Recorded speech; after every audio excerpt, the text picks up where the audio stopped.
رسول پاک صلی اللہ تعالیٰ علیہ وسلم کی ایک حدیث میں آپ کے سامنے عرض کرتا ہوں. اخلاص میں کتنی طاقت ہے وہ بتاتا ہوں. حضور اکرم صلی اللہ علیہ وسلم فرماتے ہیں، صحیح حدیث ہے یہ، 3 لوگ سفر پر تھے، 3 دوست تھے، یہ تینوں سفر پر تھے اور یہ پہاڑوں کے راستے سے جا رہے تھے. ایک پہاڑ کے غار میں ان لوگوں نے پناہ لینے کے لیے تھوڑی دیر آرام کیا اور بارشیں شروع ہو گئیں، طوفانی بارش. اور ایسی بارشیں آئی کہ پہاڑ کے پتھر کھسکنے لگے اور ایک بہت بڑی چٹان کھسک کر کے یہ غار کے منہ پر آ کر گر گئی. غار بند اور یہ اندر 3 بیٹھے ہوئے ہیں. ہاتھ کے ہلانے سے تو پتھر جانے والا نہیں، ایک بڑی چٹان گر کر کے بند ہو چکی، ان کی قبر وہیں بننے والی. 3 لوگ ہلا کر کے کیا ہٹا سکتے تھے؟ اب تینوں لوگوں نے کیا کیا؟ میرے آقا صلی اللہ علیہ وسلم فرماتے ہیں تینوں رونے لگے کہ اب ہماری موت یہیں پر ہونے والی ہے، ختم ہے. لیکن اس سے پہلے چلو اللہ کی بارگاہ میں اپنی زندگی کی کوئی ایسی چیز ہو جو تم نے خالص اس کے لیے کیا تھا، اس نیکی کو وسیلہ بنا کر کے دعا کرتے ہیں، دیکھتے ہیں پتھر ہٹتا ہے کیا. تو تینوں نے اپنی اپنی زندگی کی ایک ایک چیزیں شمار کرنا شروع کیا. توجہ چاہتا ہوں. پہلے ایک بندہ سجدے میں گرتا ہے اور عرض کرتا ہے، مولا تو جانتا ہے میری ایک بوڑھی ماں تھی، ماں کی خدمت بہت کیا کرتا تھا، ماں کی بہت تعظیم کرتا تھا. ایک دن رات کو جب میں گھر پہنچا تو میرے پاس صرف ایک روٹی تھی اور تھوڑا سا دودھ تھا. میرے گھر کے کئی بچے تھے، بچے بھی بھوکے تھے، لیکن میری ماں بوڑھی تھی. تو میں جب بھی گھر رات کو پہنچتا پہلے اپنی ماں کو کھلاتا، اس کے بعد اپنے بچوں کو کھانا دیتا. اس دن ایسا ہوا کہ میرے پاس صرف ایک روٹی اور تھوڑا سا دودھ تھا، ماں بھی بھوکی تھی اور بچے بھی. بچے آ کر لپٹ گئے، کہنے لگے کہ ہمارے لیے کھانا، بھوک کی شدت ہے. میں نے بچوں کو تھوڑی دیر کے لیے بٹھایا گھر کے باہر اور اس روٹی کو چور کر دودھ میں اپنی بوڑھی ماں کو کھلایا. میری بوڑھی ماں جو بھوکی تھی وہ پوری روٹی کھا گئی اور پورا شکم سیر ہو کر وہ دعا کرتے ہوئے سو گئی.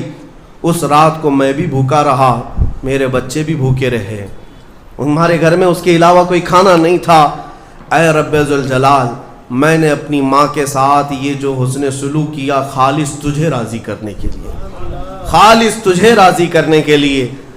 مولا اگر یہ میری نیکی تجھے پسند ہے تو یہ چٹان کو ہٹا دے.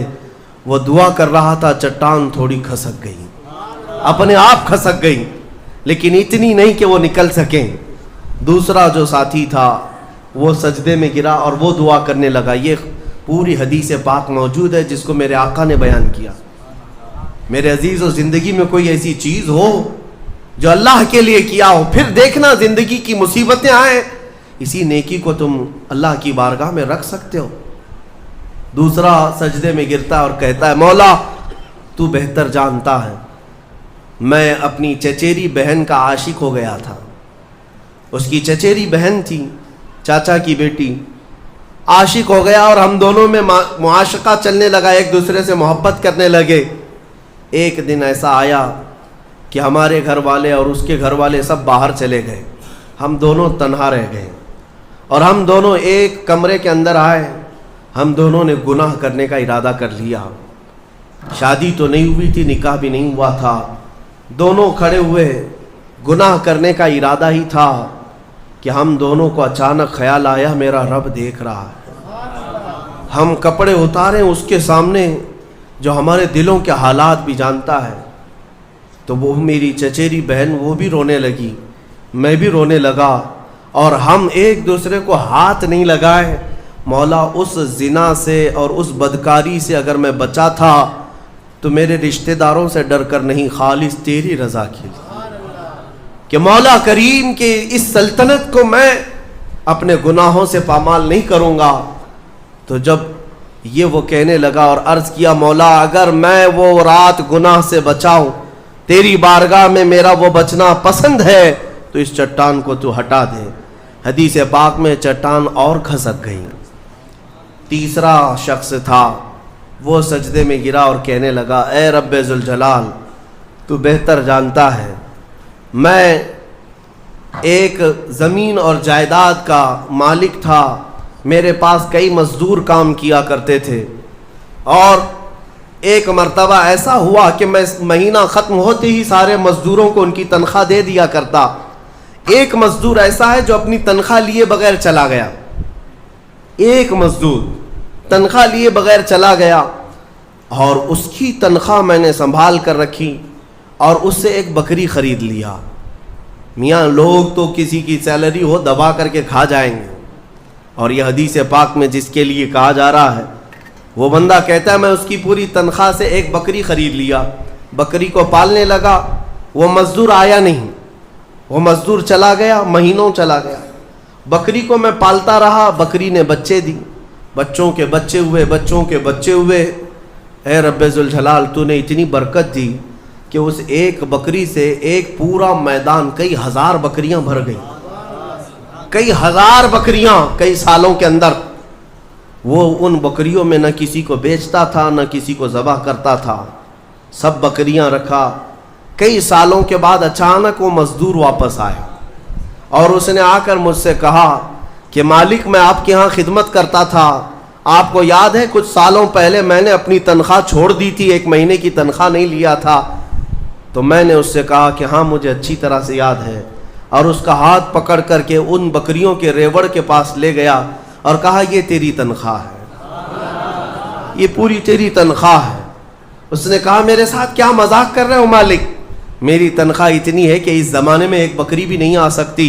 اس نے کہا ہاں بالکل تو صحیح کہہ رہا ہے، لیکن اس زمانے میں ایک بکری خرید لی میں نے، اور اسی بکری سے اللہ نے اتنی برکت دی، اس میں میرا ایک بھی حصہ نہیں، تیری ان بکریوں کا دودھ تک میں نے نہیں پیا، صرف اور صرف تیرے انتظار میں، اور یہ ساری بکریاں تو لے جا۔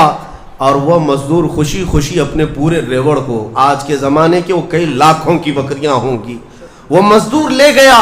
اب یہ بندہ کہتا ہے اے رب ذوالجلال میں نے یہ امانت اگر سنبھالی تھی تو خالص تیری رضا کے لیے، مولا صرف تجھے راضی کرنے کے لیے، ورنہ پیسے کھا جاتا تو کون کیا کر لیتا، وہ مزدور کون سا وصول کر لیتا، کہتا نہیں مجھے یاد نہیں، اب میں پہچانتا بھی نہیں، مولا میں نے تیری رضا کے لیے کام کیا، اگر تجھے یہ پسند ہے تو یہ چٹان ہٹا دے۔ حدیث پاک میں ہے اس نے جیسی یہ دعا کیا پوری چٹان ہٹ گئی، پوری چٹان کھسک کر ختم ہو گئی، ان کا راستہ صاف ہوا۔ پتہ یہ چلا، حدیث پاک کا یہ مفہوم ہے میرے عزیزوں۔